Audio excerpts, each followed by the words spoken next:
À moins de 2 semaines du Nouvel An chinois, c'est la saison des achats festifs. Étant donné la pénurie de porc, évaluée à plusieurs millions de tonnes en Chine en 2019, certains plaisantent en disant que la protéine animale ferait le meilleur des cadeaux lors de la fête du printemps cette année.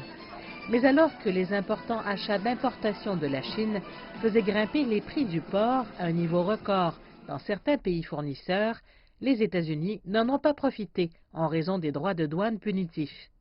Après avoir visité plusieurs supermarchés de Shanghai connus pour leurs produits importés, il a été difficile de trouver des produits carnés américains.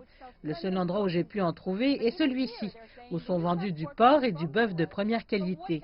Mais même ici, ils disent qu'ils avaient l'habitude d'avoir des côtelettes de porc des États-Unis et ce qu'ils ont maintenant vient de pays comme le Canada et l'Espagne. Xu Wei importe de la viande de l'étranger depuis une vingtaine d'années. Il affirme que le porc et le bœuf américains représentaient 20 à 30% de la globalité de ses importations. Maintenant, ils ne représentent que 3 à 5%. Après l'épidémie de peste porcine, nous avons accru nos importations de porc sur une échelle de croissance de 100 à 150%. En 2018, nous avons importé environ 25 000 tonnes de porc. En 2019, nous étions proches de 50 000.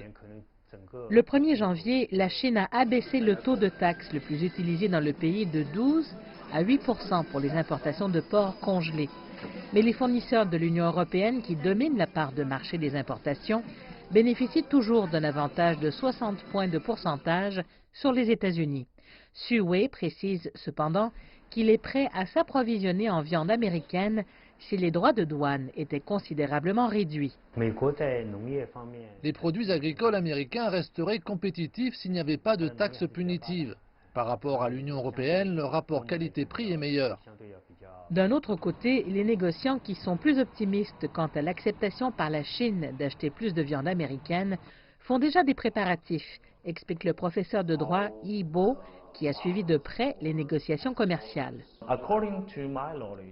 D'après mes connaissances, certains commerçants et agriculteurs américains se préparent à exporter de la volaille ou de la viande de porc en Chine.